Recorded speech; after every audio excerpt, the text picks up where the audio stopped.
Hi നമസ്കാരം, എല്ലാവർക്കും സുഖമാണെന്ന് വിചാരിക്കുന്നു. ഇന്നൊരു നാടൻ മഷ്റൂം മസാല, നല്ല നാടൻ രീതിയിൽ വളരെ എളുപ്പത്തിന് ചെയ്തെടുക്കാൻ പറ്റുന്ന, ചപ്പാത്തിക്കും ചോറിനൊപ്പം ഒക്കെ കഴിക്കാൻ പറ്റുന്ന ഒരു അടിപൊളി മഷ്റൂം മസാല നമുക്ക് എങ്ങനെയാണ് ഉണ്ടാക്കുന്നതെന്ന് നോക്കിയാലോ.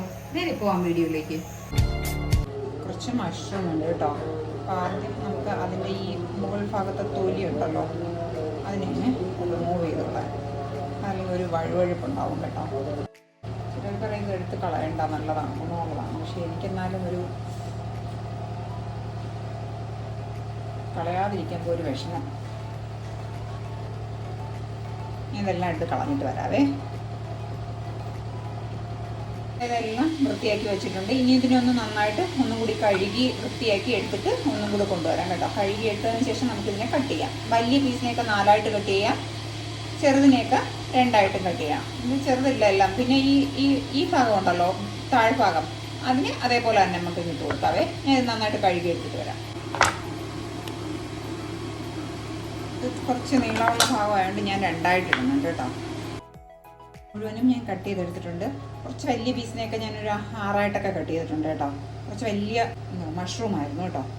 അപ്പോൾ അതിനെ ഞാൻ ചെറുത്. പിന്നെ ഈ കറുത്ത കളറിലിരിക്കുന്നതൊക്കെ ഇരുന്നോട്ടെ കേട്ടോ. നമുക്കിനി എങ്ങനെയാണ് ഉണ്ടാക്കുന്നത് നോക്കാം. ഒരു പാൻ എടുത്ത് വെച്ചിട്ടുണ്ട്. പാനിലേക്ക് ഓയിൽ ഒഴിച്ച് കൊടുക്കാം കേട്ടോ. നമ്മൾ നാടൻ മസാലയായിട്ടാണ് വയ്ക്കുന്നത്, അല്ലാതെ ബട്ടർ മഷ്റൂം അല്ല വയ്ക്കുന്നത് കേട്ടോ.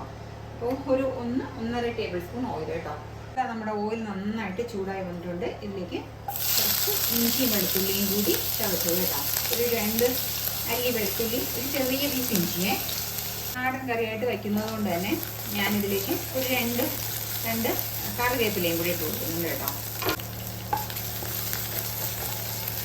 ഇപ്പോൾ നന്നായിട്ട് മൂത്ത് വന്നിട്ടുണ്ട്. ഇനി നമുക്ക് ഒരു സവാള ചെറുതായിട്ട് അരിഞ്ഞ് വെച്ചേക്കുവാണ് കേട്ടോ.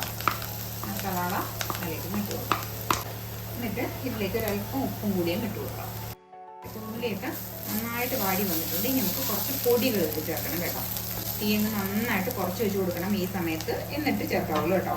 1/4 ടീസ്പൂൺ മഞ്ഞൾപ്പൊടി, 1/2 ടീസ്പൂൺ മുളക് പൊടി, 1/2 ടീസ്പൂൺ തന്നെ മല്ലിപ്പൊടി, പിന്നെ 1/4 ടീസ്പൂണിന് താഴെ ഗരം മസാല, അത്ര തന്നെ പെരിഞ്ജീരകം പൊടിച്ചത്. ഈ പൊടികളുടെ എല്ലാം പച്ചമണം മാറുന്നത് വരെ നന്നായിട്ട് നമ്മൾ സോട്ട് ചെയ്ത് കൊടുക്കുക. അപ്പോൾ പൊടിയൊക്കെ നന്നായിട്ട് മൂത്ത് വന്നിട്ടുണ്ട്. ഇനി നമുക്ക് ഒരു തക്കാളി കേട്ടോ. തക്കാളിക്ക് അങ്ങ് ഒരുപാട് വാടി കുഴഞ്ഞങ്ങ് വരണ്ട, ചെറിയതായിട്ടങ്ങ് സോഫ്റ്റായി വന്നാൽ മതി കേട്ടോ. ഒരുപാടങ്ങ് കുഴയണ്ട.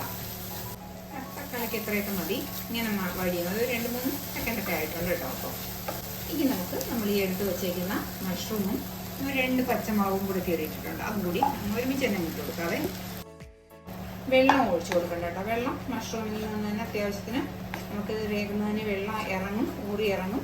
അപ്പോൾ നമുക്ക് വേണമെങ്കിൽ അവസാനം ഒഴിച്ചു കൊടുക്കാം. ഇപ്പം വെള്ളം ഒന്നും ഒഴിച്ചു കൊടുക്കണ്ട. ഇതിനെ ചെറിയ തീയിൽ തന്നെ വെച്ചിട്ട് ഇതിനെ അടച്ചു വെച്ച് കൊടുക്കാം. ഇപ്പോൾ ഒരു 5 മിനിറ്റൊക്കെ ആയിട്ടുണ്ട്. നമുക്ക് തുറന്നു കണ്ടോ, നന്നായിട്ട് വെള്ളം ഊറി ഇറങ്ങിയിട്ടുണ്ട്. ഞാൻ അതാണ് പറഞ്ഞത്, ആദ്യമേ നമ്മൾ വെള്ളം ഒഴിച്ചു കൊടുക്കരുത്. വെള്ളം ഒഴിച്ചു കഴിഞ്ഞിരുന്നു കഴിഞ്ഞാൽ മസാല ഇതിൽ പിടിക്കാനായിട്ട് കുറച്ച് സമയമെടുക്കും. അപ്പോൾ അതുകൊണ്ട് ഈ ഊറി വരുന്ന വെള്ളത്തിൽ വേണം നമ്മളിതിനെ വേവിച്ചെടുക്കാൻ. 10-15 മിനിറ്റോളം ചെറിയ തീയിലിട്ട് ഇങ്ങനെ വരട്ടിയെടുക്കണം. എങ്ങനെ ഡ്രൈ ആയിട്ട് എടുക്കണമെങ്കിൽ അങ്ങനെ എടുക്കാം. അതല്ല ഈ ഒരു വെള്ളം കണക്കിരിക്കുന്ന പരുവത്തിൽ എടുക്കണമെങ്കിൽ എടുക്കാം. പക്ഷെ എന്നാലും കുറച്ചും കൂടെ കിടക്കണം കേട്ടോ. ഇതിപ്പോൾ 8 മിനിറ്റൊക്കെ ആയിട്ടുണ്ട്. ഒരു 5 മിനിറ്റ് കൂടെ കിടക്കട്ടെ. ഒരു 12 മിനിറ്റ് മൊത്തത്തിലായിട്ടുണ്ട് കേട്ടോ. ഈ സമയത്ത് നിങ്ങൾ ഉപ്പൊക്കെ ഉണ്ടോയെന്നൊന്ന് ചെക്ക് ചെയ്ത് നോക്കണം കേട്ടോ. അപ്പോൾ തന്നെ നന്നായിട്ട് ആ മസാലയൊക്കെ ഇതിനുള്ളിൽ പിടിച്ച് നല്ല കറക്റ്റ് പരിപാടിയുണ്ട്. ഇനി ഈ സമയത്ത് നിങ്ങൾ മസാലയിൽ ഉപ്പ്, എരിവ് എല്ലാം കറക്റ്റാണോ എന്ന് നോക്കി കൊടുക്കണം കേട്ടോ. ഉപ്പൊക്കെ കറക്റ്റാണേ. ഇനി അവസാനമായിട്ട് അല്പം കുരുമുളക് പൊടി കേട്ടോ. ഇത് കണ്ടുകൊണ്ടിരിക്കുന്ന സമയത്ത് നിങ്ങൾക്ക് ഇഷ്ടമാവുകയാണെന്നുണ്ടെങ്കിൽ ഒന്ന് ലൈക്ക് ചെയ്യാനും ഷെയർ ചെയ്യാനും സബ്സ്ക്രൈബ് ചെയ്യാനും മറക്കല്ലേ.